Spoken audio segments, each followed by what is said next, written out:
random order and see if you can match up the time so it's always the meter, even if it's halftime, will be exactly right. So I did this with a bunch of old tapes I had. And I was playing those when Don showed up one day. He said, "What the hell is that?" I said, "Well, I'm doing this thing." He said, "No, no, no, play it again." So it was all of these things, these varying time signatures back and forth. He says, "That's what I like. That's what I want. It's like punching buttons on a radio. You know, on the car as you're driving along, you're getting all this different random stuff, but yet it all hangs together if you punch the buttons in time." In mid-1969, the band began to work on ideas for the new record. Don had been offered a one-album deal through Frank Zappa's new label, Bizarre. This time, he would have total creative freedom, and he began to compose what would become Trout Mask Replica on the piano, an instrument he could not play. The experiment would create some of the most ambitious music ever recorded by a rock band. There's a story that Cecil Taylor used to tell about some guy walks into a club that he's playing in and he wants to play bass, stand-up bass. And Cecil Taylor was an obliging soul. He says, "Sure, get up and play with me," you know. About 30 seconds into this, he realizes the guy can't play the bass. He really can't play on any level. But then he keeps persevering. After a couple of minutes, he realizes this guy's doing some really, really interesting stuff. Completely untutored, hopelessly inept, but interesting because he doesn't know the rules, so how can he break them, you know? And, you know, and Taylor takes an enormous amount from this experience. The guy disappears, is never seen again, of course, this guy. But Taylor makes the comment that on an intuitive level, if this guy had learned to play, he could have been one of the great bass players of jazz. Beefheart clearly was enamored of a similar idea, that essentially you need to get back to that kind of Edenic state in order to be able to actually break this thing down. And the problem that Beefheart was working on is the same problem most of the interesting rock musicians of his period were attempting, which is how do you break this thing down before it becomes too rigid, before it becomes this and nothing else. Now, of course, they lost the battle, I'm afraid to say. You know, Led Zeppelin won, hands down.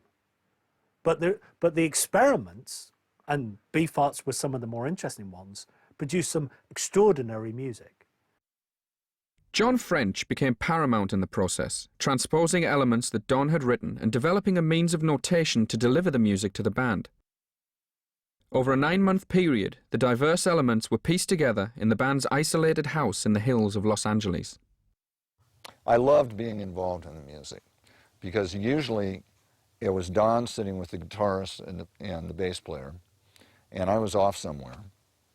Or I was sitting I had to be in the room, and I'd just be sitting there. So I was involved. It familiarized me with the music on a very intimate level.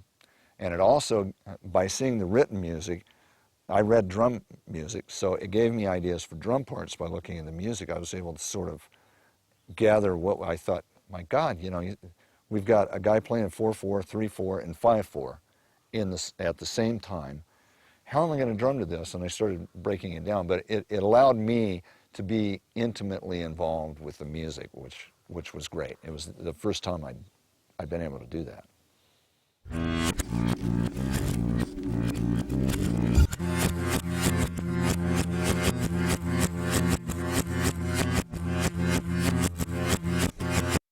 Don sat there and rambled on the piano for hours sometimes until he'd land on something that was real rhythmical, and he'd say, "John, write this down," or record it. We always kept tape recorder, or John would write it down.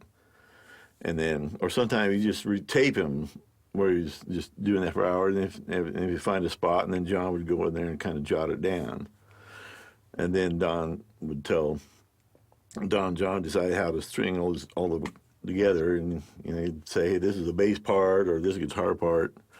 And then we had to interpret it to make it work on that instrument. And I had to develop my own technique because some of them, I mean, you're playing fat chords and up and down the neck fast as you can go, and I had to start wearing finger picks and playing it like basically a big fat banjo, you know. But that's what it felt like.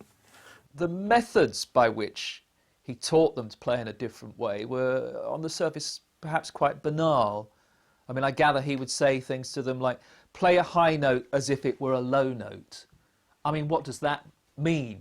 But maybe that's the point. You don't know what it means, so it simply made the musicians think about the note they were playing in a different way. And just because, I mean, the thing about musicians is you stick them in a studio, and it doesn't matter whether they're,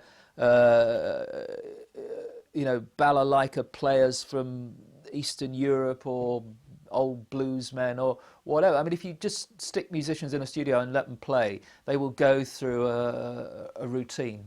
You know, they've got their little routines down pat and this kind of almost folkloric type thing.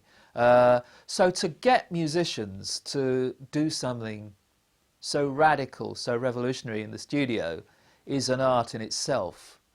And Beefheart clearly cracked that on Trout Mask Replica, and whatever he says and whatever the musicians say about exactly how it was done, there's no doubt that he got them to play music in a way that they'd never played music before. I had to develop this technique to play this stuff, and we played that hair pie, and it was stuff like this here.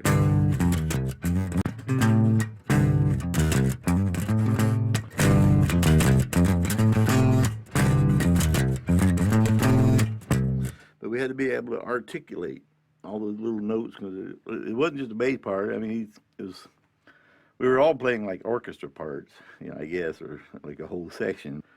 The drumming came after the music was written. Usually it was lyrics first, then music, then the drums were added after the other instruments were added. So the drum parts to Hair Pie came about as kind of a result of me being so involved with the piano and the teaching the parts to the other guys, writing everything down. I didn't really teach the guys, but I showed them the parts. But the idea was sometimes I would take like a guitar rhythm, like the very first part in Hair Pie, one of the guitars is playing ba-da, ba-da, bum, bum, ba-da, bum. So I was playing.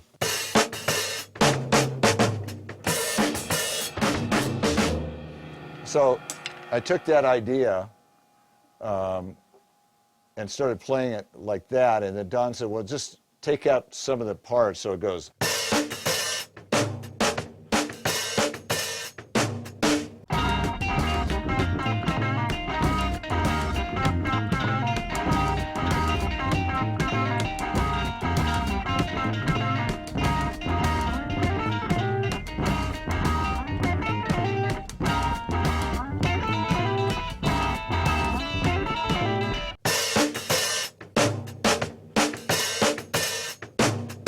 Make it simpler.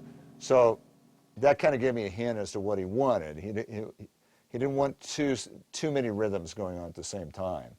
So I try to keep the parts simple for the most part. Anybody that's playing bass on the Beefheart stuff, you got to get yourself some finger picks, unless you got really tough fingers.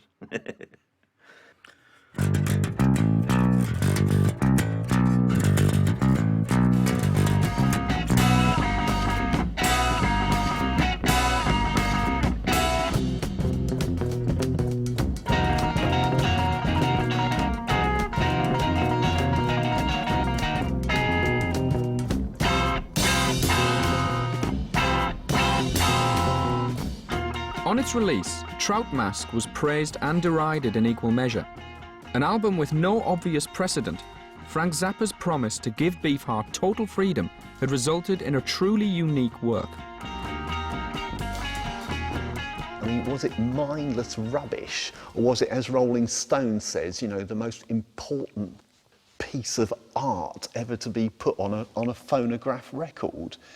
What's quite intriguing is the fact that, you know, this sort of seemingly chaotic backing tracks were played in exactly the same way each time. Each take, it sounded exactly